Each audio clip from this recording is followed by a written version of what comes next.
अधिकारी पीआईओ को सूचना का अधिकार आरटीआई नियम के अंतर्गत एक आवेदन मिलता है। सूचना एकत्र करने पर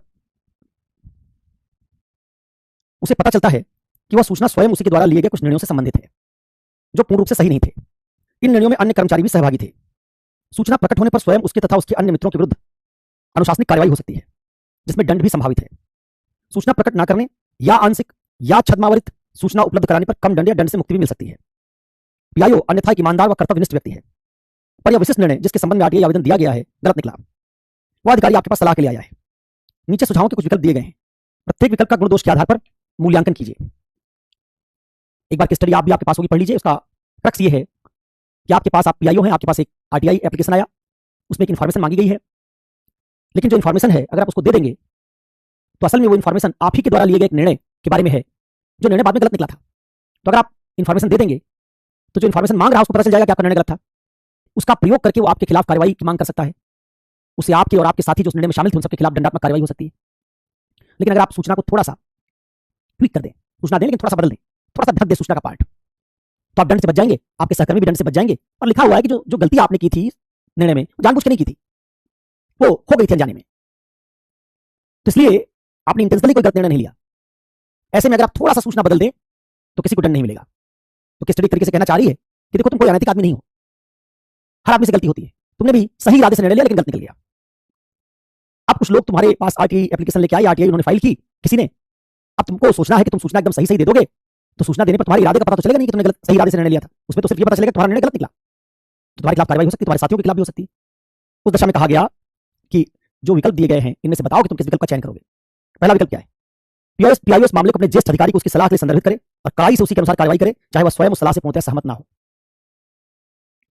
दूसरा विकल्प है पीआईओ छुट्टी पर चला जाए और मामले को अपने उत्तराधिकारी पर छोड़ दे, या सूचना आवेदन को किसी अन्य पीआईओ को हस्तांतरण करने का निवेदन करे।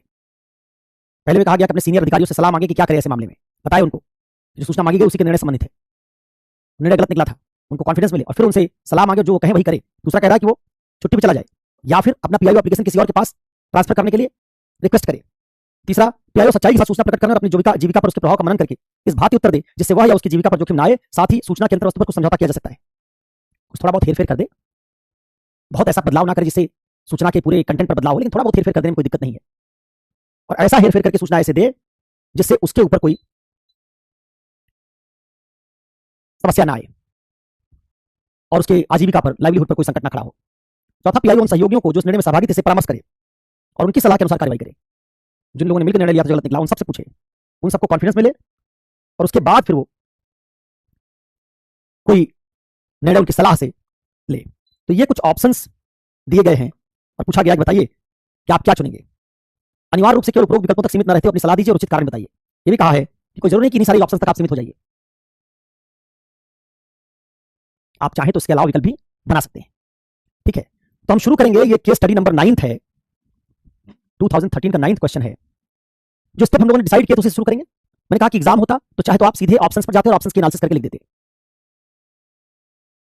लेकिन अभी तो एग्जाम नहीं दे रहे हैं आप तो केस स्टडी लिखना सीख रहे हैं। इसलिए आप क्या करेंगे, आप पूरी केस स्टडी को सॉल्व कीजिए, सारे स्टेप्स को सॉल्व कीजिए।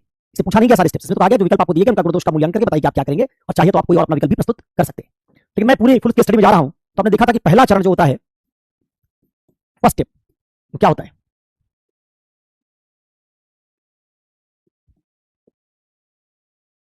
वो होता है दुविधा की पहचान, आइडेंटिफिकेशन ऑफ डिलेमा। दुविधा की पहचान, क्या दुविधा है इसमें? दुविधा किसको कहते हैं? जिसमें दोनों बातें सही लग रही हो। क्या क्या इसमें सही लग रहा है? एक ये भी सही लग रहा है कि जब उस पीआईओ ने जो निर्णय लिया था जानबूझकर गलत नहीं लिया था, तो फिर उसके लिए उसको दंड नहीं मिलना चाहिए। इसलिए थोड़ा बहुत सूचना में बदलाव कर दे, ऐसा बदलाव ना करे जिससे सूचना के अंतर वस्तु बदले, थोड़ा बहुत बदलाव कर दे। क्या करे? अपने और अपने साथियों के हित की रक्षा करे। तो क्या लिख सकते हैं? एक तरफ है स्वहित की रक्षा, स्वहित की रक्षा, प्रोटेक्शन ऑफ सेल्फ इंटरेस्ट, बनाम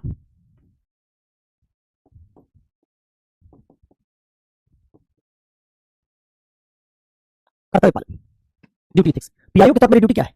जो सूचना मुझे पूछी गई मैं उसको दे दूं। कर्तव्य पालन करूंगा तो अपने और अपने सहकर्मियों के हित की रक्षा नहीं कर पाऊंगा, और अपने और अपने कर्मचारी, अपने सहयोगियों के हित की रक्षा करूंगा तो कर्तव्य पालन में मुझे थोड़ा बदलाव करना पड़ेगा। मेरी ड्यूटी क्या है? पीआईओ की तरफ मेरी ड्यूटी सूचना देना, लेकिन सूचना जैसी है वैसी की वैसी दे दूंगा, कर्तव्य का पालन करूंगा, तो हमारे खिलाफ दंड दिया जा सकता है, हमारे खिलाफ कार्रवाई हो सकती है, हमारा हित बाधित हो जाएगा। तो अगर इसको चुने तो ये कमजोर पड़ता है, इसको चुने तो ये कमजोर पड़ता है। ठीक ऐसे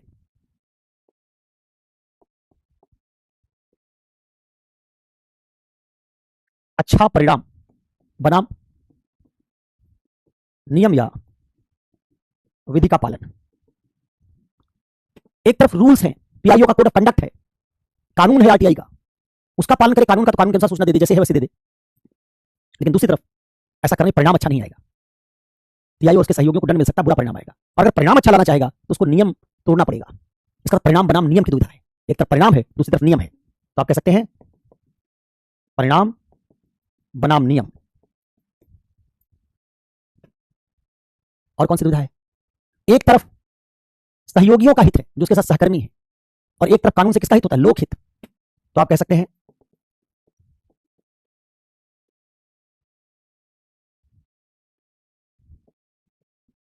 एक तरफ हमारे साथी जो उस निर्णय में शामिल थे, जिनमें से किसी ने जानबूझकर गलत निर्णय नहीं लिया, उनको बचाना मेरा हित है, सर उनको बचाने का हित, और दूसरी तरफ कानून जनता के लिए बनाया गया, जनता का हित। ये कुछ दुविधाएं हैं जो इस केस स्टडी को पढ़ने से मिल रही हैं। अपना हित बचाओगे, अपने सहकर्मियों का हित बचाओगे, अपने सबके लिए परिणाम अच्छा लाने की कोशिश करोगे, तो एक पक्ष हो गया स्वहित की रक्षा करना, परिणाम अच्छा लाना, अपने सहकर्मियों के इंटरेस्ट को प्रोटेक्ट करना एक तरफ, कर्तव्य का पालन करना, नियम या विधि का पालन करना, लोकहित को ज्यादा तवज्जो देना दूसरी तरफ। इस तरह की इसमें कुछ दुविधाएं हमको दिखाई दे रही हैं ना। संविधान के आर्टिकल भी लिख सकते हो उसमें, संविधान के जिन जिन आर्टिकल से आरटीआई का कानून मैच करता है उनको एक तरफ लिख दोगे, और एक तरफ जो स्वहित है या सहकर्मियों का हित है उसको दूसरी तरफ लिख दोगे। अब आओ दुविधा पहचानने के बाद, दुविधा पहचानने के बाद ऐसी और दुविधाएं बहुत सारी इसमें है, बहुत सारी दुविधाएं मैंने अभी दो तीन बताई, एक आध क्लास में मैंने स्टडी यही 2 घंटे में करवाई है।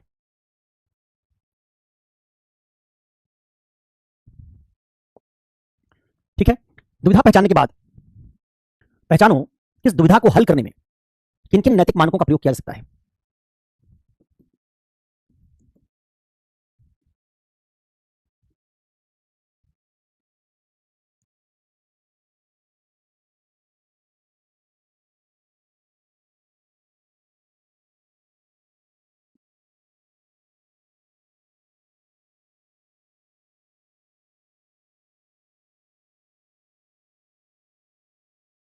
निम्नलिखित नैतिक मानक इसमें प्रयोग किए जा सकते हैं।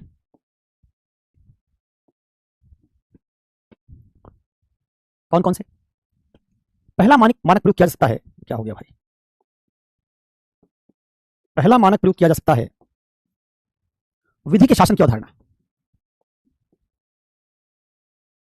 विधि का शासन, रूल ऑफ लॉ।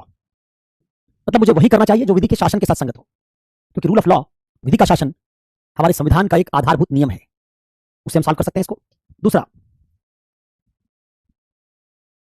दूसरा हम इसको सॉल्व कर सकते हैं लोकतंत्र के आदर्श से।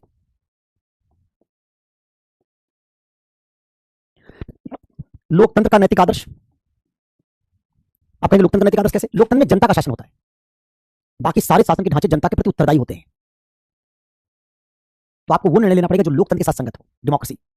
देखो जब भी कोई कानून का मामला आ जाए ना, जैसे आरटीआई कानून है, तो उसमें लोकतंत्र, उसमें संविधान, उसमें किसी कानून की धारा, इन सबको नैतिक आदर्श से पहचानना, किनका प्रयोग करके इस दुविधा को हल करेंगे। तो लोकतंत्र का नैतिक आदर्श। तीसरा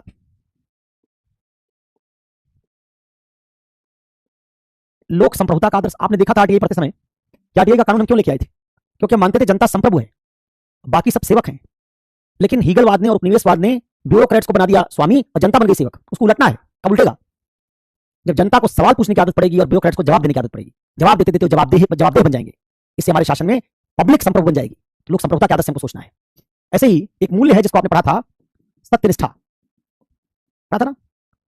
सत्यनिष्ठा में आपने पढ़ा था कि लोकहित और स्वहित में टकराव आप नहीं रख सकते, इनमें टकराव होगा तो स्वहित को छोड़ देना होगा। पढ़ा था समझौता आप नहीं कर सकते, समझौते से पूर्ण इनकार। पढ़ा था सत्यनिष्ठा का मतलब है संविधान के प्रावधानों के प्रति अखंड और अटूट निष्ठा। तो सत्यनिष्ठा का प्रयोग करके देखेंगे इसमें हम क्या कर सकते हैं, सत्यनिष्ठा के साथ क्या संगत है। क्यों? क्योंकि पेपर ही एथिक्स इंटीग्रिटी एटीट्यूड का है, नीति शास्त्र सत्यनिष्ठा और रुचि का पेपर है, इसलिए किस समस्या को हल करने में सत्यनिष्ठा का प्रयोग होगा। पांचवा पारदर्शिता का मूल्य। क्यों आई आरटीआई? गोपनीयता बनाने के लिए कि पारदर्शिता के लिए? आप कहेंगे पारदर्शिता के लिए। जब कुछ सूचना छिपा लेंगे या बदल देंगे तो सूचना छिपाने से, बदलने से पारदर्शिता बढ़ेगी घटेगी? अगर घटेगी तो हम इस आधार पर फैसला करेंगे कि आरटीआई कानून का मकसद ही पारदर्शिता लाना है। अगर आप उसमें सूचना छुपाने की कोशिश कर रहे हैं तो आप तो पारदर्शिता के मुख्य आदर्श के खिलाफ ही काम कर रहे हैं।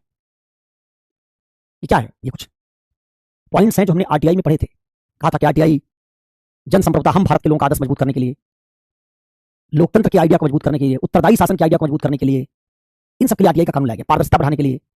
तो वही नैतिक आदर्श का हम प्रयोग कर रहे हैं कि हम पारदर्शिता के मूल्य से चेक करेंगे क्या होना चाहिए। ऐसे ही चूंकि इसमें बार बार हित की बात की गई है, सहयोगियों का हित, मेरा हित, तो हम देखेंगे हित का परिणाम, लाभ, और परिणाम लाभ की सबसे बड़ी नैतिकता कौन सी है? उपयोगितावाद। तो हम जानने की कोशिश करेंगे उपयोगितावाद से क्या होगा, क्या निर्णय लिया जाना चाहिए। दो ही नैतिकताएं, दो तरह की हैं बेसिकली, एक परिणाम निरपेक्षतावाद, एक परिणाम सापेक्षतावाद। जब मैं नियम की बात कर रहा हूं, कानून की बात कर रहा हूं, तो परिणाम निरपेक्षतावाद हो गया, क्योंकि कानून और नियम का पालन करते समय परिणाम नहीं सोचते, परिणाम अच्छा या बुरा, आपको कानून का पालन करना होता है।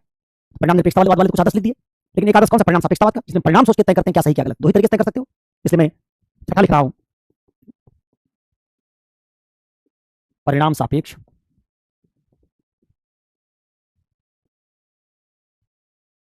उपयोगितावादी नैतिकता। परिणाम सापेक्ष उपयोगितावादी नैतिकता, ठीक है। तो विधि का शासन, लोकतंत्र नैतिक आदर्श, लोक संप्रभुता का आदर्श, सत्यनिष्ठा, पारदर्शिता, उपयोगितावाद, ये कुछ आदर्श बने। ऐसे आप कह सकते हैं 7th पॉइंट,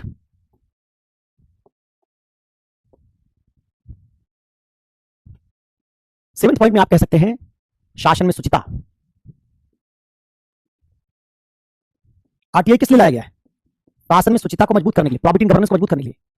तो हम देखेंगे कौन सा स्टेप लेंगे उससे प्रॉपर्टी मजबूत होगी, कौन सा स्टेप लेंगे उससे कमजोर होगी। जो विकल्प प्रॉपर्टी के साथ संगत होगा उसको चुन लेंगे, जो विकल्प प्रॉपर्टी के साथ संगत नहीं उसको छोड़ देंगे। तो शुचिता की नैतिकता, इस तरह के कुछ आदर्श आप कहेंगे कि हम इसमें इस्तेमाल कर सकते हैं। क्योंकि मामला कानून का है, आरटीआई कानून है, इसलिए हमने संविधान, लोकतंत्र, पारदर्शिता का मूल्य, जो कानूनों के साथ प्राय लागू होता है, सारे कानून पारदर्शिता के लिए, उत्तरदायित्व के लिए, जवाबदेही के लिए, हमारी शासन प्रणाली लोकतांत्रिक, इसलिए लोकतंत्र के हिसाब से, विधि के शासन के आइडिया से, इन सबसे जुड़े होते हैं, इसलिए हमने ये आधार इसे पहचाने। तो दुविधा तुमने देखी, अब हमने नैतिक आदर्श पहचान लिए कि इनका प्रयोग किया जा सकता है। अगले बिंदु में आएंगे और देखेंगे इसमें हितधारक कौन से हैं।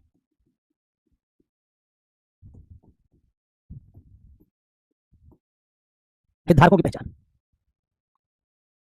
स्टेक होल्डर कौन है।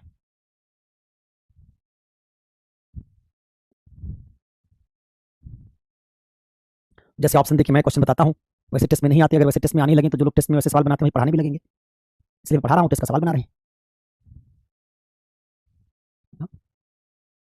आप दो बातें क्लियर रखिए दिमाग में। एक, इथिक्स में सब कुछ आप लिखने के लिए नहीं सीख रहे हैं। इथिक्स में आप इसलिए सीख रहे हैं बहुत सारी बातें, जिससे आपका दिमाग आर्गुमेंट बनाना सीख ले। आप बहुत सारी बातें इसलिए सीख रहे हैं कि आपको स्ट्रक्चर पता हो जाए, किस स्ट्रक्चर में हमको किस स्टडी सोचनी है, इस तरीके से हमको दुविधा पहचाननी है। पहली चीज ये है। फिर दूसरा आता है दुविधा क्या पहचान रहे हैं, विकल्प कौन से बना रहे हैं, उसमें मतभेद हो सकता है, मतभेद हो सकता है। लेकिन मान लीजिए इसमें कोई दुविधा बनाते समय स्वहित की बात ही ना करे, फिर तो बात नहीं सही होगी, क्योंकि सारी केस स्टडी में लिखा है, साफ साफ लिखा है कि तुम थोड़ा सा सूचना के अंदर वस्तु बदलाव कर दो तो तुम्हारी नौकरी बच जाएगी, तुम्हारे खिलाफ कार्रवाई नहीं होगी। मतलब केस स्टडी कह रही है कि तब तुम्हारा हित है, लेकिन दूसरी तरफ आरटीआई कानून की बात कर रही है, और तुम जानते हो कानून में हम मनमानापन नहीं कर सकते। इस दूसरी तरफ कानून की नैतिकता, इसका पालन करना अनिवार्य, विधि के शासन की नैतिकता है, तो पहचानना पड़ेगा। अब तुम कोई दूसरी दुविधा भी पहचान सकते थे, बहुत सारी दुविधाएं तुम पहचान सकते हो इसके अलावा भी। जैसे किसने लिखा था सेवा समर्पण की नैतिकता, लिख सकते थे, एक तरफ सेवा और समर्पण, दूसरी तरफ स्वहित डाल सकते थे उसको भी। तो इथिक्स में कभी ऐसा नहीं होगा कि सारे लोग एक ही बात सोचेंगे। ये मैच मत करो कभी, ये मैच करो कि क्या हम विकल्प बना रहे हैं, क्या विकल्प लॉजिकल लग रहे हैं, क्या हमने हितधारक पहचाने। हितधारकों में कुछ ज्यादा हितधारक पहचान सकता हूं, आपके टेस्ट में आपके मेंटर्स हो सकता है कम पहचाने, कई बार हो सकता है वो ज्यादा पहचान दे, लेकिन आपको हितधारक पहचानना है। और हितधारक में भी आप आरटीआई कानून का पालन करने की पीआईओ है, आप तो हितधारक है ही, ऐसे हितधारक पहचानने से नंबर नहीं मिलेगा। कुछ ऐसे हितधारक पहचानो जिनसे तुम्हारे नैतिक समझ का पता चले। तो वो देखना होगा कि अगर तुम्हारे टेस्ट में वैसा नहीं किया गया तो इसका तो ऑर्डिनरी आंसर है। जैसे हितधारकों की पहचान दो तरीके से कर सकते हैं, बड़े हितधारकों से छोटे हितधारकों की तरफ आए, या छोटे हितधारकों से बड़े हितधारकों की तरफ जाए। जैसे इसमें पहला हितधारक कौन है? पहला हितधारक है राज्य के नागरिक। क्यों? केवल मैं नहीं जिसने पीआईओ डाला है, असल आरटीआई डाला, केवल वही नहीं, सारे राज्य के नागरिक, क्योंकि आरटीआई कानून बनाया नागरिकों के सशक्तिकरण के लिए। अगर आज पीआईओ के तौर पे मैं उसमें कुछ बदलाव कर सकता हूं, कल कोई और से बदलाव करने लग जाएगा, तो नागरिकों के सूचना के अधिकार पर इसका प्रभाव पड़ेगा और सारे नागरिकों के अधिकार का आइडिया कमजोर होगा। इसलिए राज्य के नागरिक एक हितधारक है। तुम जो उत्तर इसमें बताओगे कि पीआईओ सूचना को बदल सकता है या नहीं, उससे तय होगा कि उस तरह की बात मानने पर आगे चलकर नागरिकों के हित पूरे होंगे या नहीं। तो राज्य के नागरिक। दूसरा, पढ़ाया था नागरिकों में भी कल्याणकारी राज्य में आरटीआई की जरूरत किसको ज्यादा है? सशक्त वर्ग को, वंचित वर्ग को? वंचित वर्ग को। क्यों? क्योंकि राज्य की सेवाएं उन्हीं के लिए हैं, राज्य उन्हीं की बुनियादी जरूरतों की पूर्ति करता है। इसलिए वंचित वर्ग इसमें आएगा, तो हम कहेंगे दूसरा वंचित वर्ग, डिप्राइव्ड क्लास, क्योंकि डिप्राइव्ड क्लास को ही सशक्तिकरण चाहिए, सामाजिक न्याय चाहिए, शासन में भ्रष्टाचार हटने से इसी को फायदा है, पारदर्शिता आने से इसी को फायदा है, क्योंकि राज्य मूलतः इन्हीं के लिए काम कर रहा है। और इन्हीं मतलब पारदर्शिता से, उत्तरदायित्व के मजबूत होने से इन्हीं वर्गों के सशक्तिकरण और सामाजिक न्याय की रफ्तार तेज होगी। वंचित वर्ग। तीसरा शासन की सभी संस्थाएं। हमने पाया है कि शासन की संस्थाओं में भ्रष्टाचार है, गोपनीयता है, तो जो निर्णय आप बताएंगे उस निर्णय से यह तय होगा कि जो हम सुचिता शासन में ले आना चाहते हैं वो आएगी कि नहीं आएगी। इसका मतलब एक हित शासन की संस्थाओं का जुड़ा हुआ है। चौथा, सूचना मांगने वाला। पांचवां, मैं और मेरे सहकर्मी। और छठा, चूंकि इसमें ज्येष्ठ अधिकारियों की बात की गई है तो पूरा वो विभाग जो सूचना देने के लिए उत्तरदायी है। तो क्योंकि जो भी मैं निर्णय लूंगा उससे मेरे विभाग के कार्य संस्कृति पर, फंक्शनिंग पर भी असर पड़ेगा। तो हितधारक है। तो तीसरा चरण हो गया हितधारकों का, पहला चरण हो गया दुविधा पहचानने का, दूसरा चरण हो गया किन नैतिक मानकों का प्रयोग करके हम इस दुविधा को हल कर सकते हैं। चौथा चरण आपको बताने की जरूरत नहीं क्योंकि इसमें विकल्प दिए गए। तो सीधे हम क्या करेंगे, ये आपने सीखा था विकल्पों की पहचान, ये दिया हुआ है आपको, तो आप क्या करेंगे,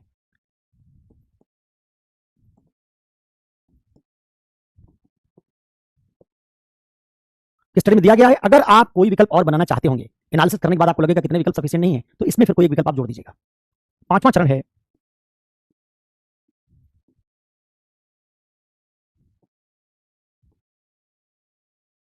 प्रत्येक विकल्प का विश्लेषण करके उसके गुण दोष की जांच। अब यहां कहा था कि दो तरीके से आप आंसर लिख सकते हैं। एक, विधि के शासन से क्या होना चाहिए, कर्तव्य की नैतिकता किधर ले जा रही है, सत्यनिष्ठा के मूल्य से क्या होना चाहिए, लोकतंत्र के आदर्श से क्या होना चाहिए, सारे आदर्शों की व्याख्या कर दीजिए। अब फिर जो चार विकल्प दिए गए बता दीजिए कि इनमें से किस विकल्प में ज्यादातर आदर्श समाहित हो रहे हैं। उसी विकल्प को अपना निर्णय बता दीजिए। बाकी विकल्पों में दिखा दीजिए कि इसमें दो आदर्श में आ पा रहे हैं, बाकी नहीं आ रहे, इसमें एक आ रहा है बाकी नहीं आ रहा, इसमें तीन आ रहा है बाकी नहीं आ रहे हैं। तो आप कहते हैं जिसमें 5 आ रहे हैं, 6 आ रहे हैं, वही वाला निर्णय मेरा निर्णय है। तो एक तरीका क्या होता है कि हम जितने नैतिक आदर्शों पर पहचाने थे, क्योंकि उन्हीं से दुविधा करनी है, तो हम नैतिक आदर्शों की व्याख्या करें और उनसे विकल्पों का मिलान कर लें कि किस विकल्प में उनके हिसाब से गुण ज्यादा है, कौन सा विकल्प नैतिक आदर्शों से संगत ज्यादा है। ऐसा मैंने एक क्वेश्चन पहले करवा दिया है, इसलिए इस बार दूसरे मॉडल पर जा रहा हूं। दूसरे मॉडल में क्या होता है, हम विकल्प लेते हैं, विकल्पों के भीतर ही एनालिसिस करते हैं। चलिए, पहला विकल्प क्या है,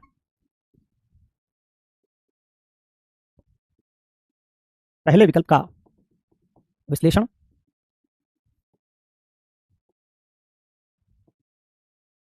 गुण दोष के आधार पर। पहला विकल्प है पीआईए उस मामले को अपने ज्येष्ठ अधिकारी को उसकी सलाह के लिए संदर्भित करे और कड़ाई से उसी के अनुसार कार्रवाई करे, चाहे वो सलाह से पूर्णतः सहमत हो या ना हो। तो पहला विकल्प जो आपका था ए, क्या है, ज्येष्ठ अधिकारी की सलाह माने।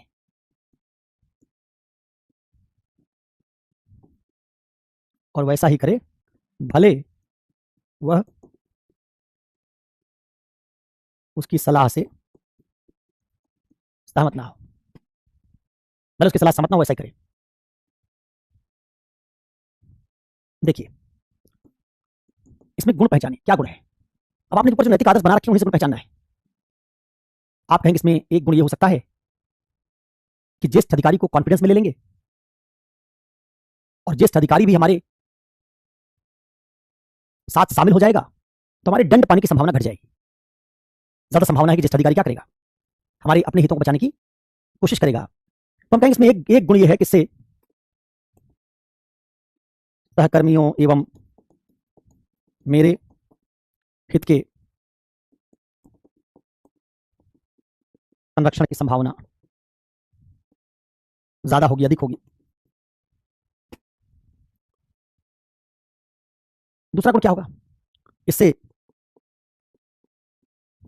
विभागीय पदानुक्रम की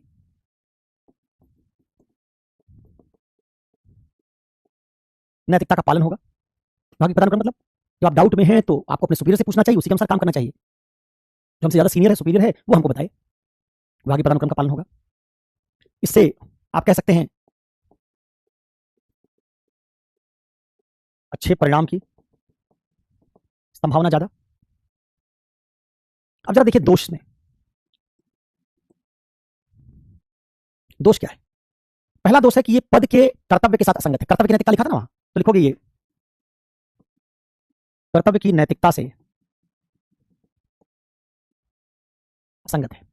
कैसे असंगत है कर्तव्य की नैतिकता से? कर्तव्य क्या कहता है? ये जो तुम्हारी ड्यूटी है, जिसके लिए तुम उत्तरदायी हो, उसमें निर्णय तुम लोगे। यहां क्या कर रहे हो तुम? पीआईओ तुम हो और निर्णय दिलवा रहे हो किससे? ज्येष्ठ अधिकारी से। ज्येष्ठ अधिकारी उत्तरदायी नहीं, सलाह दे रहा है वो। उत्तरदायी तो किसका बना रहेगा? तुम्हारा।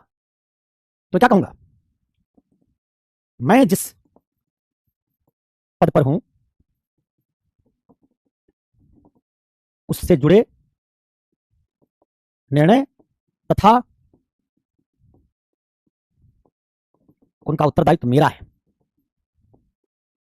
यदि मैं ज्येष्ठ अधिकारी का निर्णय मानता हूं, निर्णय भी नहीं बेसिकली सलाह मानता हूं, तो निर्णय किसका हो जाएगा?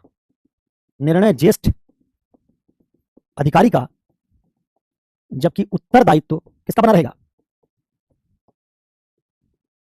तो असंगत बात है।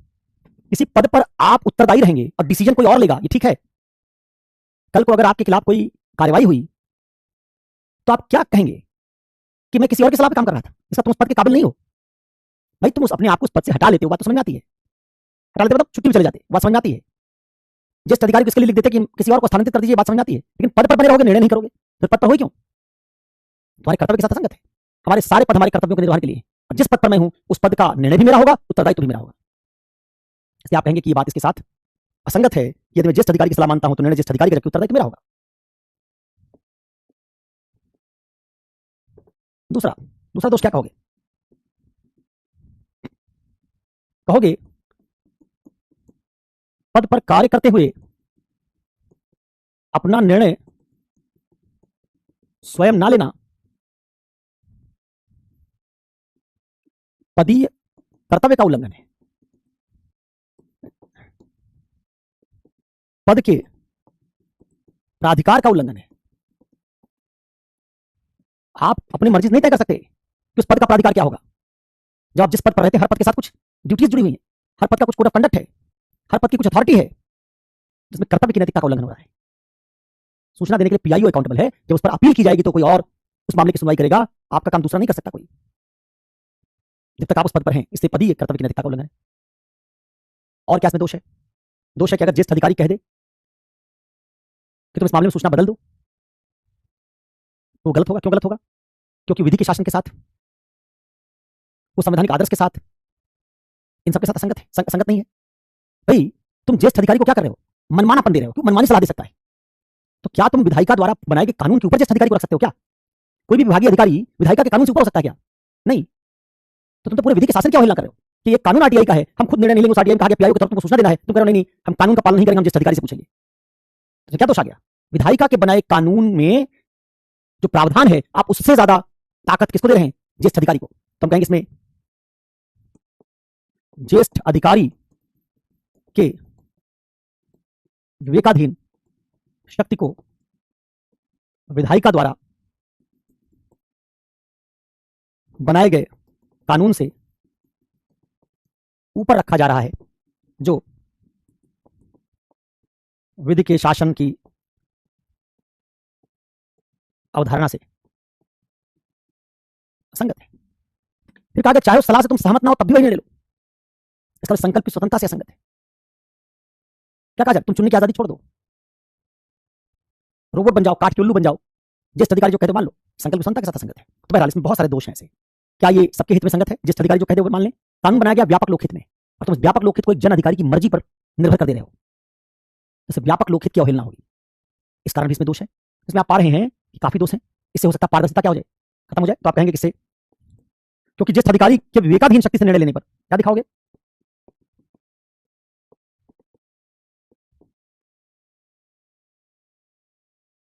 लिख देता हूं,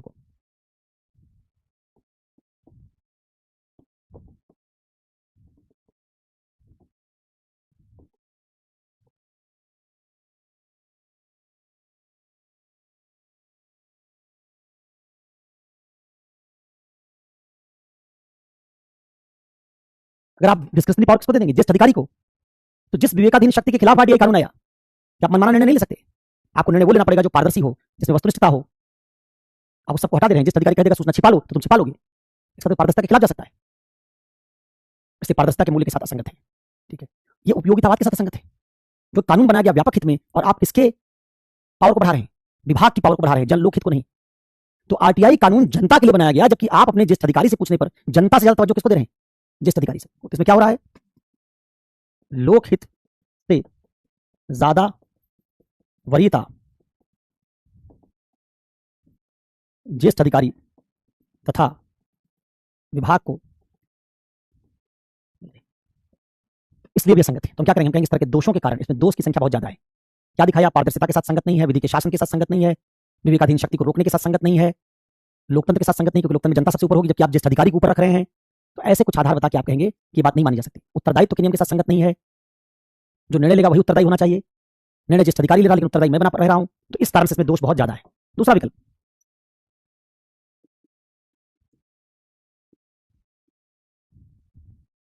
दूसरा विकल्प है पीआईओ छुट्टी पर चला जाए, मामले को अपने उत्तराधिकारी पर छोड़ दिया, सूचना आवेदन को किसी अन्य पीआईओ को स्थानांतरण का निवेदन करे। तो मैं इसका संक्षेप में लिख रहा हूं, छुट्टी पर चले जाना या मामले को किसी अन्य पीआईओ,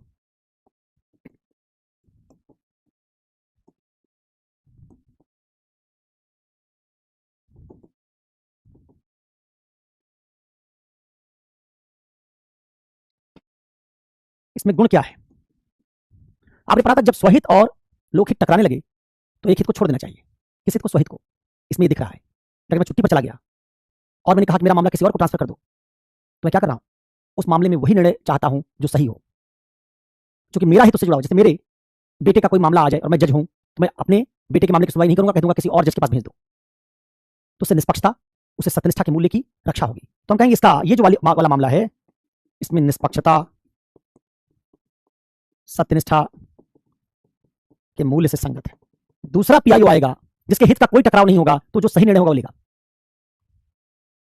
इसलिए मैं अगर ऐसा करता हूं तो इसमें सारे जो आधार हैं, विधि के शासन का पालन होना, वो सब भी हो जाएगा। तो हम कहेंगे इसमें विधि के शासन के पालन की संभावना है।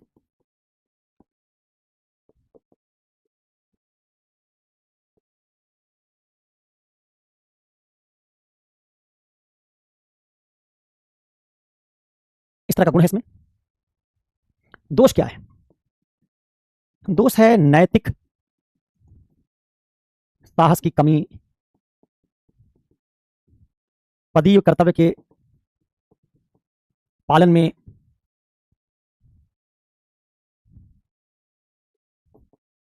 दृढ़ता का अभाव। देखो, जज फैसला देता है, जज का फैसला तो बदल सकता है। अगर मेरा मामला होगा, मैं अपने बेटे की सुनवाई करूंगा, तो मैं जज होऊंगा, तो मैं गलत फैसला दे सकता हूं। लेकिन सूचना के अधिकारी को फैसला नहीं देना होता, सूचना के अधिकारी को सूचना देनी होती है। अच्छा, सूचना कौन सी देनी होती है, जो पहले से है कि सूचना बना के देनी है, सूचना बना के नहीं देनी है, जो सूचना पहले से है। तो हम क्या कहेंगे कि इधर जो हमने लिखा है कि भाई इसमें गुण ये है कि इससे हितों का टकराव समाप्त हो जाएगा, क्योंकि नया पीआईओ जो आएगा उसका अपना कोई हित नहीं, तो सिर्फ लोकहित में निर्णय लेगा, इससे फायदा दिख रहा था। हम क्या कहेंगे, हम कहेंगे भाई तुमको सूचना के अधिकारी के तौर पर, पीआईओ के तौर पर ओपिनियन नहीं देनी है। अगर तुमको सलाह देनी होती, तुमको निर्णय लेना होता, तुमको सूचना बनानी होती, तब तो ये सब बात कही जाती कि भाई दूसरा आएगा पीआईओ तो निष्पक्ष बात करेगा। तुम पक्षपात कर सकते हो। पक्षपात तुम तब कर सकते थे जब तुम्हारा ओपिनियन कहीं पूछा जाए, तुम्हारा निर्णय कहीं पूछा जाए, राय तुम्हारी पूछी जाए। यहां ना राय पूछी जा रही है, ना ओपिनियन पूछी जा रही है, ना तुम्हारा मशवरा तुमसे लिया जा रहा है, ना तुमसे सूचना बनाने के लिए कहा जा रहा है। तुम कहें क्या, इसमें दोष क्या है, जो सूचना दूसरा पीआईओ देगा, अगर मैं भी वही सूचना आरटीआई में दूंगा, तो छुट्टी पर जाने का औचित्य नहीं बनता। क्यों औचित्य नहीं बनता, क्योंकि पीआईओ से उसकी राय, उसका निर्णय नहीं पूछा गया है, अपितु जो सूचना विद्यमान है वह मांगी गई है। इसमें सूचना बनानी नहीं है, देनी है। अतः जब दूसरा पीआईओ भी वही सूचना देगा तब पद छोड़ने का कोई औचित्य नहीं है। समझ पाए? मतलब ये भाई तुम्हारे हटने से निर्णय की गुणवत्ता पर, उसके स्वरूप पर कुछ परिवर्तन हो रहा हो तब तो तुम छोड़ दो पद। लेकिन जिस दूसरे पीआईओ के लिए तुम कह रहे हो कि हम छुट्टी चले जाएंगे, दूसरा आदमी देखेगा, तो दूसरा आदमी क्या करेगा? वो सूचना उठा के दे देगा। तो इससे तो कोई लाभ नहीं हुआ, न तो अपने सहकर्मियों का हित बचा पाए, न तुम्हारा निर्णय गलत था, उससे जो तुम्हारा बचाव होना चाहिए तो भी नहीं हुआ। उल्टा अगर तुमको दंड मिलना पड़ेगा होगा तो मिल ही जाएगा, तो इससे अच्छा तो तुम्हें सूचना दे देते। तुम कहेंगे इसलिए इसमें इस तरह के दोष हैं कि आप नैतिक दृढ़ता नहीं दिखा रहे, आप नैतिक साहस नहीं दिखा रहे, आप भाग रहे हैं पद छोड़कर। की जरूरत नहीं, ना उससे आपका हित पूरा हो रहा है, ना उससे लोकहित पूरा हो रहा है। और चूंकि मामला आपके निर्णय का, सत्यनिष्ठा कहां प्रभावित होती है? जहां हितों का टकराव हो रहा हो, और आपके रहने पर अपने हित को बचा सकते हो। लेकिन आप यहां क्या पा रहे हैं कि जब मैं पीआईओ के तौर पर काम करता हूं तो मुझसे कोई निर्णय नहीं मांगा जाता, मुझे कोई ठेका पट्टा नहीं देना है किसी को, मैं भाई भतीजावाद कर दूंगा। मुझे विवेक का प्रयोग नहीं करना होता। आरटीआई में आपके विवेक का प्रयोग नहीं करना है। आरटीआई कानून में स्पष्ट तौर पर जो सूचना भी दे देनी है, इसलिए आप कहेंगे कि इसका औचित्य नहीं बनता है। तीसरा विकल्प क्या था? पीआईओ सच्चाई के साथ सूचना प्रकट करने, अपनी जीविका पर उसके प्रभाव का मनन करके इस बात उत्तर दे जिससे वह उसकी जीविका पर जोखिम ना आए, साथ ही सूचना के अंतर्गत पर कुछ समझौता किया जा सकता है। तीसरा विकल्प कह रहा है कि सूचना को थोड़ा बदल देना चाहिए। आप दिखाएंगे कि इसमें गुण में क्या है? गुण में परिणाम किसके लिए? मेरे तथा सहकर्मियों के लिए क्या होगा? अच्छा होगा। तो कौन सी नैतिकता इससे पूरी होती दिखाई दे रही है?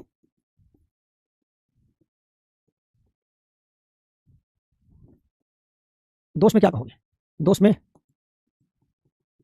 कर्तव्य की नैतिकता से, असंगत विधि के शासन से असंगत, पारदर्शिता के मूल से असंगत, सत्यनिष्ठा से असंगत, लोकतंत्र के उत्तरदायित्व के आदर्श से असंगत, बहुत सारी चीजों से असंगत है। लोकतंत्र क्या कहता है कि आप जनता के प्रति उत्तरदायी हैं। जब आप निर्णय बदल दे रहे हैं तो आप उस जनता के प्रति जवाबदेही को वायलेट कर रहे हैं। उल्टा आप तो अपने आप को साध्य बना बैठे, जबकि लोकतंत्र में जनता साध्य है। आप सत्यनिष्ठा से क्यों संगत? अपने हित को, लोकहित, लोक सेवा के पद पर जाने पर किसको वरीयता देनी? लोकहित को। लेकिन आप किसको वरीयता दे रहे हैं? स्वहित को। सत्यनिष्ठा में आप लोकहित सेवा के पद पर अगर हैं तो लोकहित को वरीयता देंगे, या आप स्वहित को वरीयता दे रहे हैं, इसलिए सत्यनिष्ठा से संगत। आप सूचना छिपा रहे हैं इसलिए पारदर्शिता से संगत।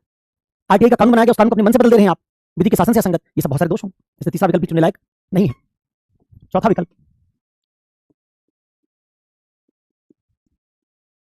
क्या है? अपने सहकर्मियों से सलाह मशवरा करके उनकी सलाह के अनुसार कार्रवाई करें।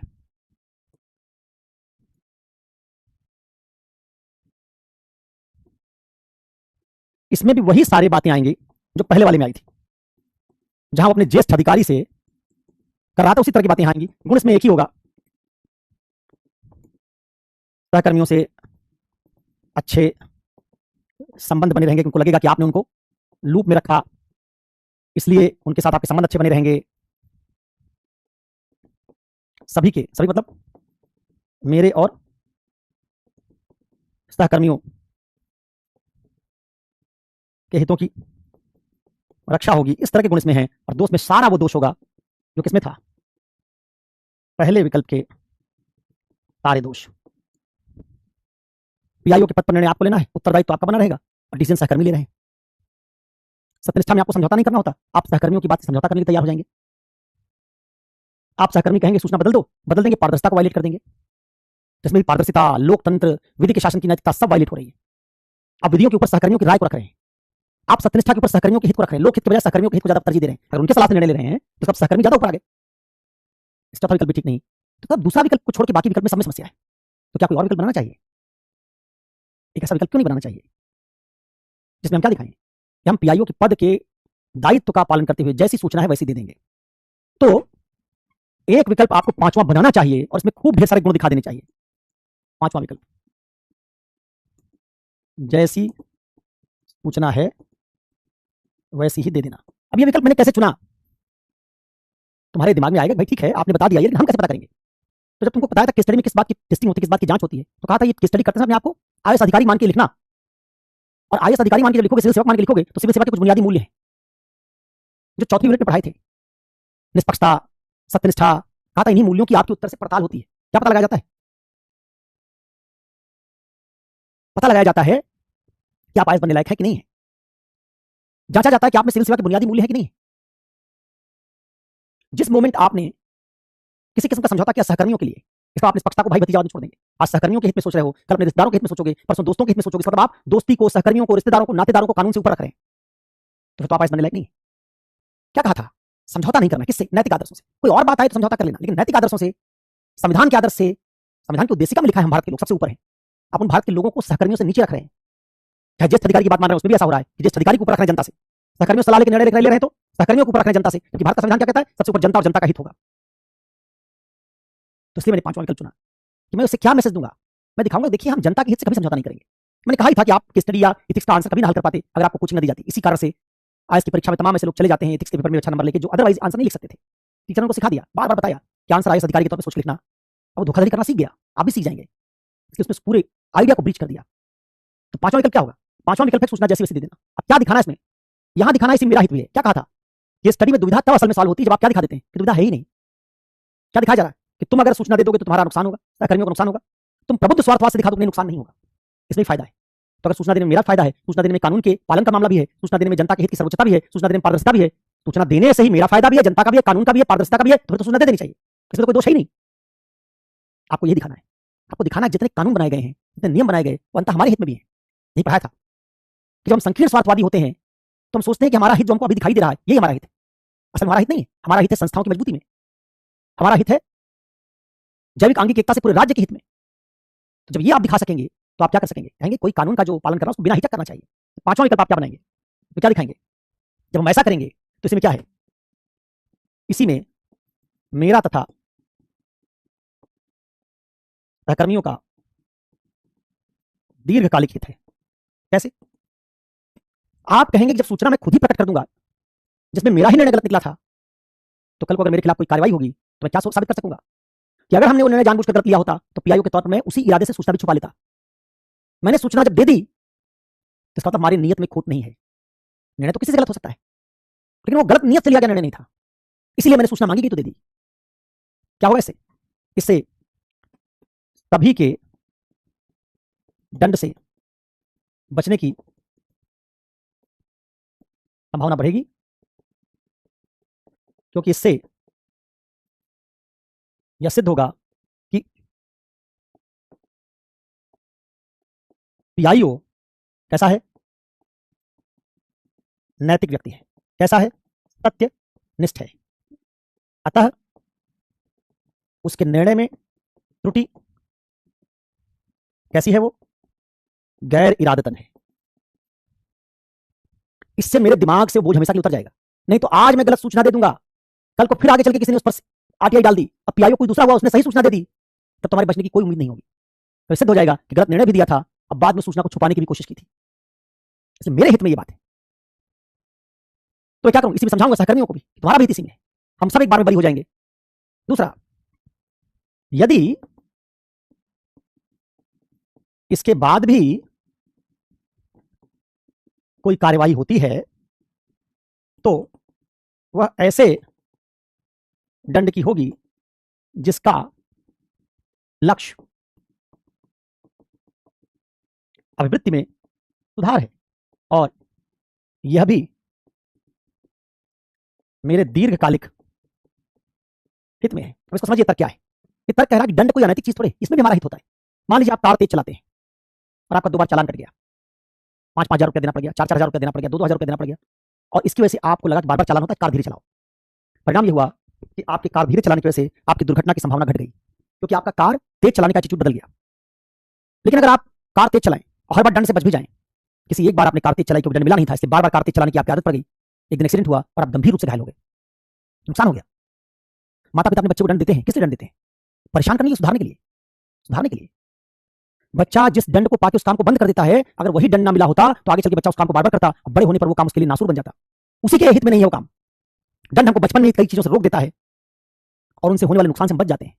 तो दंड की नैतिकता को हमको खराब नहीं बताना है, कहना ये भी तो सुधारात्मक है। अगर मेरे वजह से कोई निर्णय गलत हुआ तो होने दो कार्रवाई छोटी मोटी, तो हम उसके दिखाएंगे कि भाई हमने तो निर्णय हमसे गलत हो गया था, हमने खुद ही उसकी सूचना दे दी, तो दंड बहुत मिनिमल होगा, अगर होगा भी। और मिनिमल दंड मिलता है तो एटीट्यूड हमको याद रहेगा कि आगे गलती नहीं करनी है। ये भी हमारी थी, हमारी दीर्घकालिक कैरियर में हम गलती दोबारा नहीं करेंगे। तो आपको दिखाना है, क्या दिखाना है आपको? बेसिकली आपको केस स्टडी सॉल्व करते समय ये दिखाना है कि जो नियम कानून का ढांचा है, दंड का सिद्धांत है, ये सब हमारी बुराई के लिए नहीं है, ये हमारी दीर्घकालिक अच्छाई के लिए। दंड इसलिए नहीं दिया जाता किसी आदमी को परेशान करना, दंड इसलिए दिया जाता है उसको सुधारना है, उसका एटीट्यूड बदलना है। क्रिया प्रसूत बंधन में आपने पढ़ा था, क्रिया प्रसूत बंधन, पुरस्कार से दंड से हम वृत्तियां बदलते हैं, इस तरह का प्रयोग करना है। ठीक है। तीसरा क्या बात बताऊं, इसी में जनता का हित है, इसी में मेरा हित है, मेरे सहकर्मियों का हित है, इसी में जनता का हित है, इसी में पारदर्शिता, इसी में वंचित वर्गों का हित है, इसी में कानून के शासन की अवधारणा शामिल है। तो आप कहेंगे दुविधा क्या थी कि मुझे लग रहा था सूचना प्रकट कर देने पर मुझे नुकसान होगा, लेकिन ये बात तो मैं तब कह रहा हूं या तब सोच रहा था जब मुझे राज्य पर भरोसा नहीं है, जब मुझे लगता है राज्य जबरदस्ती दंड दे देगा, फिर उसी राज्य के लिए काम करो, उसी पर भरोसा नहीं है, ये बात तो ठीक नहीं है। आप राज्य के दंड विधान को स्वीकार नहीं करना चाहते हो, आप उत्तरदायित्व गलती का नहीं लेना चाहते हो, तो ठीक नहीं है।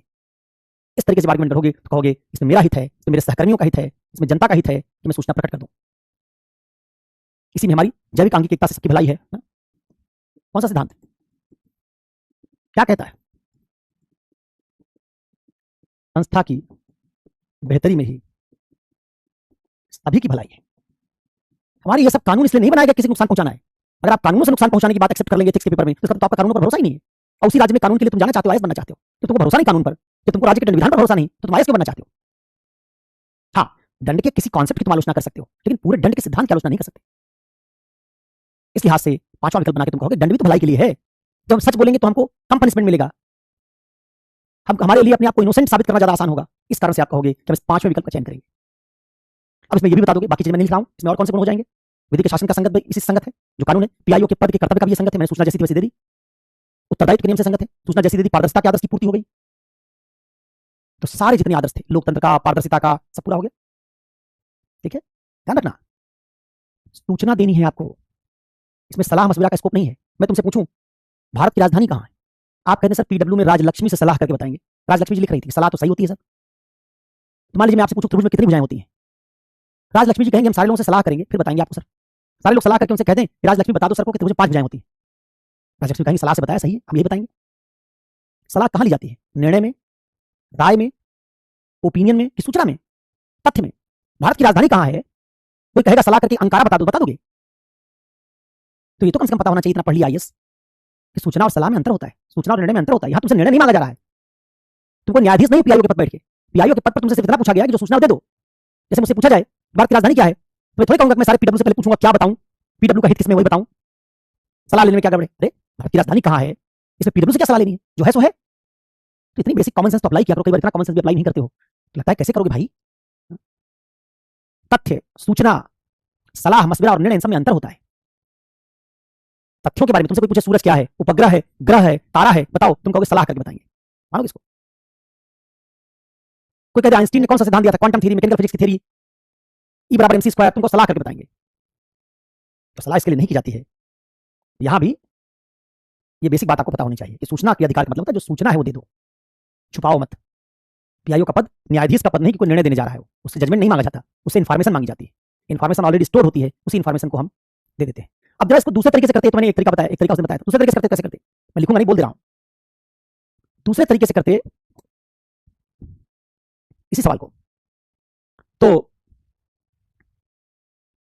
पल्लवी पांचाल जी, ये आपका सवाल भी चंपकीय सवाल है, मासूमियत वाला सवाल है, इसका क्या जवाब दूं मैं? हर क्वेश्चन में एक एक ऑप्शन को सॉल्व करना होगा, बिल्कुल सॉल्व करना होगा। पूछा ही भाई, सवाल ही नहीं पढ़ रही हो क्या? क्या करूं मैं फिर? तब तुम्हारा लिखा गया है, the following are some suggested options, please evaluate the merits and demerits of each of the option. सवाल में लिखा है, सवाल तो पढ़ लो, कम से कम इतना तो तकलीफ उठाओ। नीचे सुझाव में कुछ विकल्प दिए गए, प्रत्येक विकल्प का गुण दोष के आधार पर मूल्यांकन कीजिए। तो प्रत्येक का लिखा गया है, तो क्या कहोगे हमारा मन नहीं है, मूड नहीं है, नहीं करेंगे हम? ऐसा करोगे क्या? हाँ, जो विकल्प हमको समर्थन देना होता है प्राय हम उसको सबसे बाद में बताते हैं, जैसे हम बाकी विकल्पों की कमियां दिखा के उसमें सब ज्यादा, फिर बाद में ये भी लिखा गया, तो ये नहीं लिखा गया प्रत्येक विकल्प का गुण दोष बता के मूल्यांकन कीजिए, बाद में भी लिखा गया अनिवार्य रूप से केवल विकल्पों तक सीमित न रहते हुए आप अपनी सलाह दीजिए और उसके उचित कारण भी बताइए। इसके बाद मैंने अपनी सलाह के रूप में विकल्प बना दिया, हमारी सलाह तो ये लग रही, हालांकि जो दिए गए विकल्प उनमें से दूसरा विकल्प सबसे ठीक लग रहा था कि अगर ये नहीं करना है पीआईओ को तो वो छुट्टी पे चला जाए, दूसरे को निर्णय लेने दे। अब अगर मैं सवाल को उससे करता जैसे पहले वाला किया था, जो आपने कल देखा होगा या परसों देखा होगा, उस मेथड से करता, तो क्या करता मैं? पहले दुविधा पहचानता, ध्यान से सुनना। पल्लवी तुम बेवकूफ हो, तुम्हारे पास अकल नहीं है, इसका मैं कुछ नहीं कर सकता हूं। इतनी बेसिक बात नहीं बता सकता हूं क्लास में 67वें दिन। 5 बार मैंने क्वेश्चन सॉल्व करने से पहले बताया कि तुम लिख नहीं रहे हो अभी आंसर, तुम केस स्टडी सॉल्व करना सीख रहे हो। और सारी बात बताने के बाद तुम कह रही हो कितना आंसर हमारे पास टाइम कहां रहता है। तो क्या उतना ही बता दूं क्या जितना लिखोगे? एनालिसिस करना नहीं सीखोगी? तुम रेडीमेड आंसर चाह रही हो कि मैंने 5 बार कम से कम बोला होगा। मैं सारी कैसे हम तो कोई बात ना, सुना करो सीरियसली। कम से कम जो मैंने बताया 3 बार उसको तो सुनो। कहा भी कुछ देर पहले कि इसी केस स्टडी मैंने कहा क्लास में 2 घंटे में करवाया है, इसका फिर 2 घंटे में तुम लिखोगे केस स्टडी। इसका मतलब ये है कि जब हम केस स्टडी करना सीख रहे होते हैं तो हमको ज्यादा तर्क सुनने हैं, हमको अपने दिमाग में लाएगा वहां बहुत सारी बात। इस बहाने तुम्हें ऐसा लिखना नहीं पड़ेगा। एग्जाम में पूछा गया कि विकल्प दिए गए कई दिनों में, जो लोग हम लोग तो हम सलाह इससे क्वेश्चन करके ऐसा लगा कि कुछ आता ही नहीं है, तो तुम अगर ये चाह रही हो कि मैं तुमको ये गलतफहमी बनाए रखूं तुम्हारे दिमाग में कि तुमको बहुत आता है और 4 लाइन में आंसर को सॉल्व कर देता जितना तुम लिख पाओगी, तो ठीक होगा? तुम्हारे ज्ञान के दायरे को बड़ा करना ठीक होगा? इससे 4 नए आर्गुमेंट नहीं सीखे कि आगे से कभी सलाह कोई देगा हमको किसी पद पर और उत्तरदायित्व मेरा बना रहेगा तो हम उसको स्वीकार नहीं करेंगे केस स्टडी में। ये दोष पता चला ना तुमको? जितनी केस स्टडी करोगे उसमें ऐसे कुछ पॉइंट्स जो बनेंगे उनको बाद में लिख लोगे। वहां तुम अगर ये सोचने जा रही हो कि केस स्टडी एग्जाम में तुमको मिलेगी, तुम सोचोगी फिर करोगी, तो हो चुका। जब तुम पहले से प्रैक्टिस करके जाओगे तो तुम्हारे दिमाग में आरटीआई की केस स्टडी, यौन हिंसा की केस स्टडी पहले बना रखा होगा कि हम विकल्पों की व्याख्या करने से पहले जितने मानक बनाए थे, विधि का शासन, उपयोगितावाद, उनको ले लेते और एक एक करके उनकी व्याख्या करके देखते कि क्या निर्णय लेना चाहिए, क्योंकि वही सब नैतिक आदर्श है आरटीआई के। आरटीआई क्यों बनाया गया? पारदर्शिता लाने के लिए। रहा चुका आरटीआई है सब आरटीआई में। तो हम ये पता कर ऑप्शन मैच ही नहीं कर रहा है। लोकतंत्र के आदर्श फिर हम विकल्पों की व्याख्या नहीं करेंगे, उसके भीतर जाके क्या लिखेंगे सिर्फ कि विकल्प एक इसलिए स्वीकार नहीं हो सकता क्योंकि लोकतंत्र के, पारदर्शिता के, उत्तरदायित्व के उपर्युक्त जो व्याख्या हमने की उनके आदर्शों से संगत नहीं। इससे छोटी हो जाएगी, क्योंकि एक विकल्प के भीतर जब बात बताते हो तो बड़ी हो जाती है। कैसे करते उसमें कहा जाते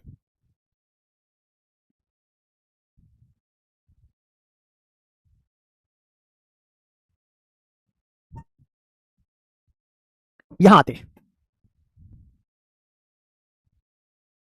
कहां पर?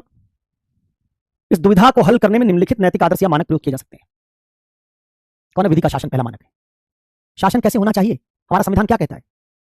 पद पर बैठे लोगों की मर्जी से कि कानूनों के आधार पर? आप पढ़ते रूल ऑफ लॉ, देश रूल से चलेगा, किसी आदमी की मर्जी से नहीं। तो क्या कहूंगा मैं इसका व्याख्या कैसे करता? सुन लो, हेडिंग क्या बनाता मैं इसके बाद सीधे दुविधा बताता। दुविधा बताने के बाद ये मानक बताने के बाद कहता है कि मानकों की व्याख्या से पता चलेगा कि कौन सा विकल्प नीचे दिए गए विकल्पों में से चुनना चाहिए, क्योंकि विकल्प दिए गए। पहले की व्याख्या करता कि चूंकि राज्य हमारा विधि के शासन से चलता है, इसलिए विधि के शासन में क्या खास बात है कि जो विधियां बन गई उनका आपको अक्षरशः पालन करना पड़ेगा। आप विधायिका के द्वारा बनाई गई विधियों को किसी पद पर बैठे व्यक्ति की मर्जी से बदल नहीं सकते। इसलिए आरटीआई कानून के तहत अगर आप पीआईओ के पद पर हैं तो जो सूचना आपके पास है आपको वैसी की वैसी देनी पड़ेगी। अगर आप उस सूचना को बदलते हैं, बदलने की कोशिश करते हैं, किसी से सलाह लेते हैं, तो इसका मतलब आप विधायिका से ऊपर जा रहे हैं। इसलिए यह सब ऑप्शन विधि के शासन के भीतर मौजूद नहीं है। तो विधि के शासन से क्या निष्कर्ष निकलता? जैसी सूचना है वैसी सूचना देनी पड़ेगी। अब चूंकि हमारे चारों ऑप्शन में ये कहीं नहीं लिखा है तो हम वहीं से पता कर लेते कि इसका तो हमको एक नया ऑप्शन बनाना पड़ेगा, क्योंकि 4 ऑप्शन में या तो लिखा है कि सहकर्मियों से पूछ लेंगे, या लिखा है ज्येष्ठ अधिकारी से पूछ लेंगे, या लिखा छुट्टी चले जाएंगे, या लिखा सूचना को थोड़ा बदल देंगे। लेकिन तो विधि के शासन के साथ संगत नहीं है। दूसरा देखते हैं लोकतंत्र का नैतिक आदर्श। लोकतंत्र का नैतिक आदर्श क्या कहता है? जनता सर्वोच्च है, जनता द्वारा चुनी गई विधायिका सर्वोच्च है। तो क्या कहते हैं इसमें भी? अगर जनता सर्वोच्च है, जनता के द्वारा चुनी गई विधायिका सर्वोच्च है, तो जनता ने जो आरटीआई मांगा है उसमें तुम अगर अपनी मर्जी से फैसला करोगे तो तुम सर्वोच्च अपने आप को बना रहे हो। तुम्हारा ज्येष्ठ अधिकारी अगर फैसला करेगा वो अपने आप को सर्वोच्च बना रहा है, जबकि लोकतंत्र में जनता सर्वोच्च रहेगी। तुम जनता के प्रति क्या हो? उत्तरदायी हो। इसलिए जनता के प्रति उत्तरदायित्व का तकाजा क्या बनता है? जो सूचना जैसी है जनता ने मांगी है तो दे दो। अगर तुम नहीं देते तो तुम जनता की सर्वोच्चता के सिद्धांत का उल्लंघन कर रहे हो। इसलिए हम कहेंगे लोकतंत्र के आदर्श से भी यही निकलता है कि जैसी सूचना है वैसे देनी पड़ेगी। तीसरा क्या है? लोक संप्रभुता का आदर्श, वो भी उसी से मिलता जुलता है।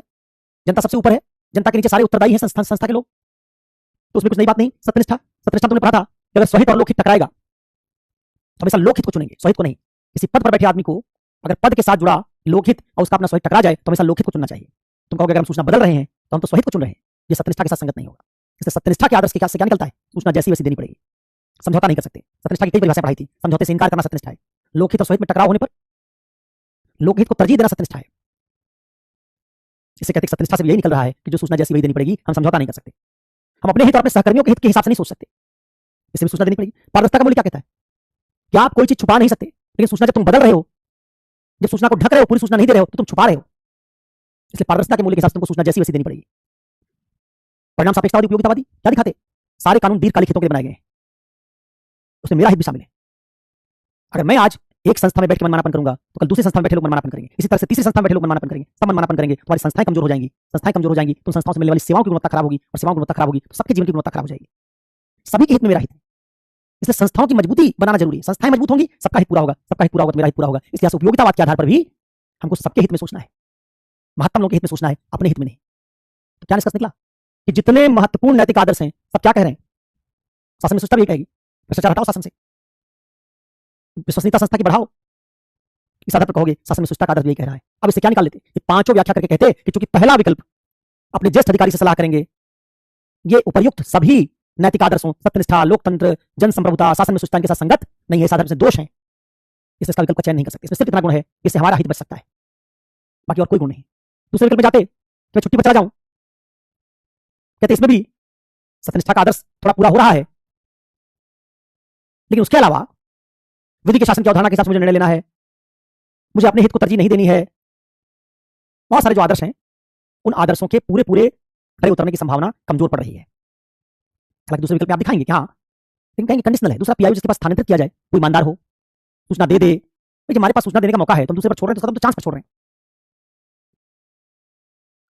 तो उस तरह के कुछ तर्क देखिए आप दिखा सकते थे। बाकी तीसरे चौथे में फिर बड़ा स्पष्ट होगा कि आप दिखाएंगे कि भाई सूचना बदलने की बात कही जा रही है, तो विवेकाधीन शक्ति का मामला बन जाएगा। आरटीआई इसी को हटाने के लिए तो आया है कि लोग मनमानापन ना कर सकें, और मैं तीसरे विकल्प में वही मनमानापन करके सूचना को बदलने की कोशिश कर रहा हूं, तो आरटीआई कानून के उद्देश्य से यह संगत हो गया। इस आधार पर चार विकल्प को खारिज कर देते, दूसरे वाले को पार्शियली एक्सेप्ट करते आंशिक तौर पर। इसलिए आप कहते हैं कि तब तो एक ही विकल्प फिर और सबसे संगत नजर आ रहा है कि सूचना जैसी वैसी दे दो, चूंकि विकल्प इसमें दिया नहीं गया इसलिए मैं ये नया विकल्प बनाऊंगा और इसी विकल्प के अनुसार कार्य करूंगा। तो दो तरीके हैं आपके पास सॉल्व करने के लिए, एक जो नैतिक आदर्श बनाइए उनकी व्याख्या कर दीजिए और उनकी व्याख्या से फिर मिला लीजिए कि कौन सा विकल्प संगत है और असंगत, और अगर कोई विकल्प संगत ना बन रहा हो पूरी तरह से तो नया विकल्प बना दीजिए।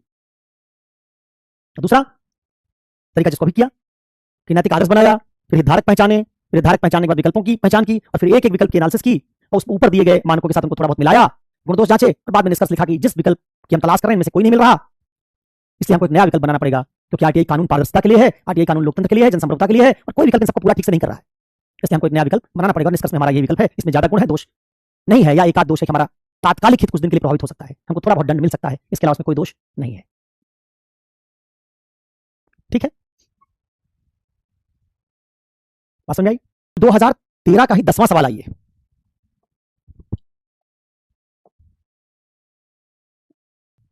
पढ़ लीजिए, मैं भी एक बार पढ़ दे रहा हूं। आप नगर पालिका परिषद में निर्माण विभाग में अधिशासी अभियंता पद पर तैनात हैं और वर्तमान में एक ऊपरगामी पुल के निर्माण कार्य के प्रभारी हैं। आपके अधीन 2 कनिष्ठ अभियंता हैं जो प्रतिदिन निर्माण स्थल के निरीक्षण के उत्तरदायी हैं तथा आपको विवरण देते हैं और आप विभाग के अध्यक्ष मुख्य अभियंता को रिपोर्ट देते हैं। निर्माण कार्य पूर्ण होने को है और कनिष्ठ अभियंता नियमित रूप से सूचित करते रहे कि निर्माण कार्य परियोजना के निर्देशों के अनुरूप हो रहा है, लेकिन आपने अपने आकस्मिक निरीक्षण में कुछ गंभीर विसमानताएं व कमियां पाई जो आपके अभियोजन अनुसार पुल की सुरक्षा को प्रभावित कर सकती है। इस स्तर पर कमियों को दूर करने में काफी निर्माण कार्य को गिराना और दोबारा बनाना होगा, जिससे ठेकेदार को निश्चित हानि होगी और कार्य समाप्ति में विलंब भी होगा। क्षेत्र में भारी ट्रैफिक जैम के कारण परिषद पर निर्माण शीघ्र पूरा करने की जनता का बड़ा दबाव है। जब आप स्थिति मुख्य अभियंता के संज्ञान में लाए तो उन्होंने अपने विवेकानुसार इसको बड़ा गंभीर दोष न मानकर इसे उपेक्षित करने की सलाह दी। उन्होंने परियोजना को समय से पूरा करने हेतु कार्य को आगे बढ़ाने के लिए कहा, परंतु आप आश्वस्त हैं कि यह गंभीर प्रकरण है जिससे जनता की सुरक्षा प्रभावित हो सकती है, इसको बिना ठीक कराए नहीं छोड़ा जा सकता। ऐसी स्थिति में आपके करने के कुछ विकल्प निम्नलिखित हैं, इनमें से प्रत्येक विकल्प के गुण-दोष के आधार का मूल्यांकन कीजिए और अंततः सुझाव दीजिए कि आप क्या कार्रवाई करना चाहेंगे और क्यों। ठीक है, इस केस स्टडी को मैं वैसे बता देता हूं जैसे आप लिखेंगे, क्योंकि लिखने वाली केस स्टडी अगर आप जानना चाहते हैं तो उतनी देर में 15 मिनट में लिखते हैं आप, 15 मिनट में लिखेंगे तो सुनेंगे जो 10 मिनट में उसको 15 मिनट में लिख पाएंगे। तो मैं आपको उतना ही बता रहा हूं जितना आप लिख पाएंगे, उससे थोड़ा ज्यादा बता दे रहा हूं। तो देखिए केस स्टडी पूरी हो जाएगी। 10वां सवाल है, हम ना इसमें दुविधा में जा रहे हैं क्योंकि हमसे पूछा गया, मैं बता रहा हूं, ना दुविधा में जा रहे हैं, ना हितधारक में जा रहे हैं, ना नैतिक आदर्श पहुंचाने की जरूरत है, हम सीधे जा रहे हैं कि विकल्प की बात देखने जा रहे हैं, उसका सवाल हल कर देंगे। पहला मुख्य अभियंता की सलाह मानकर आगे बढ़ जाएं, क्या इसमें से कौन सा ऑप्शन चुनोगे जो तुमको दिया गया है। तो चलिए हम सीधे चल रहे हैं विकल्पों के गुण दोष की जांच। पहला विकल्प है मुख्य अभियंता की सलाह मानकर आगे बढ़ जाएं। हम कहेंगे इसमें गुण यह है, निर्माण कार्य समय से पूरा हो जाएगा,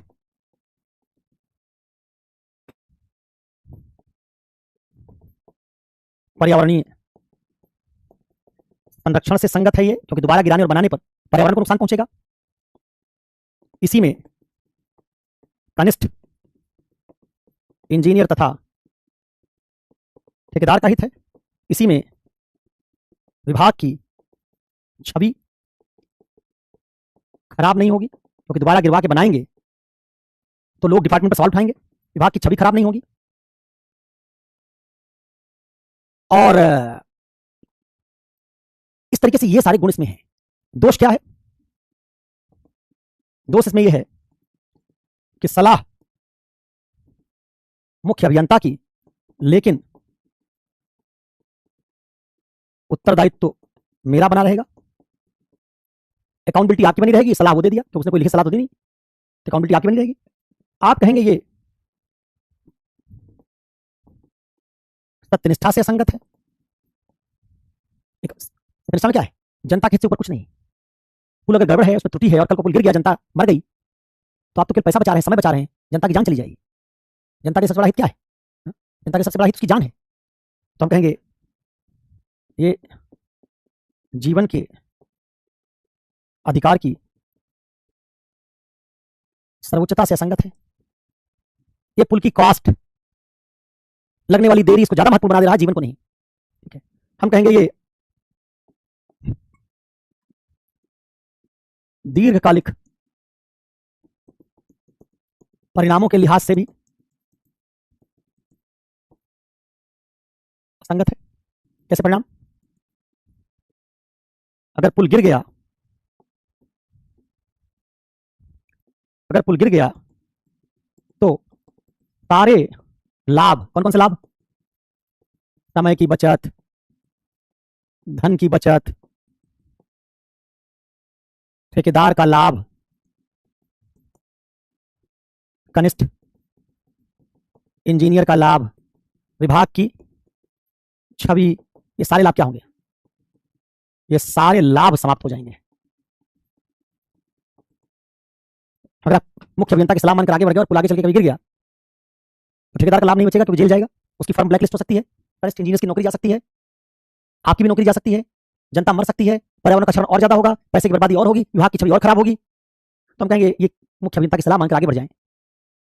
इसमें दीर्घकालिक बहुत बड़े नुकसान की संभावना है, इसलिए लाभ कम और हानियां व्यापक रूप से ले आ रहा है, इसलिए नहीं मान सकते, इसमें दोष ज्यादा है। सभी तथ्यों का विश्लेषण दिखाते हुए, स्थिति की विस्तृत रिपोर्ट बनाकर, अपना दृष्टिकोण स्पष्ट करते हुए मुख्य अभियंता से लिखित आदेश का निवेदन करें। आप कहेंगे हाँ ये बात इसमें ज्यादा ठीक लग रहा है, इसमें गुण बता देंगे। क्या गुण बता देंगे? कि जिसका निर्णय उसी का उत्तरदायित्व, उसमें वो समस्या नहीं रहेगी, केवल सलाह दे रहा है। इसमें आदेश भी दे दिया उसने, लिखित आदेश दे दिया, आदेश देने मतलब उसने निर्णय को ओन कर लिया, ओन कर लिया तो गुण आ गया, भाई आप निर्णय ले रहे हैं आप। दूसरा, इसमें सारे वो लाभ फिर जोड़ दोगे,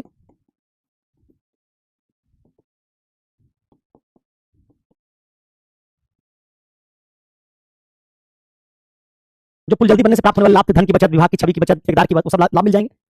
प्लस किसी दुर्घटना में आप पर प्रभाव नहीं पड़ेगा, क्योंकि आप तो रिपोर्ट दे चुके थे, मुख्य अभियंता ने उसको ओवररूल कर दिया, तो कल को पुल गिरता भी तो आप कहेंगे कि हम तो दे चुके थे भाई रिपोर्ट, हम कह रहे थे पुल मत बनाओ आगे, ये नहीं माने, तो आप बच जाएंगे, इसलिए आपके हित को भी नुकसान नहीं होगा। इस तरह के इसमें गुण होंगे। दोस्तों फिर से वही क्या कहोगे?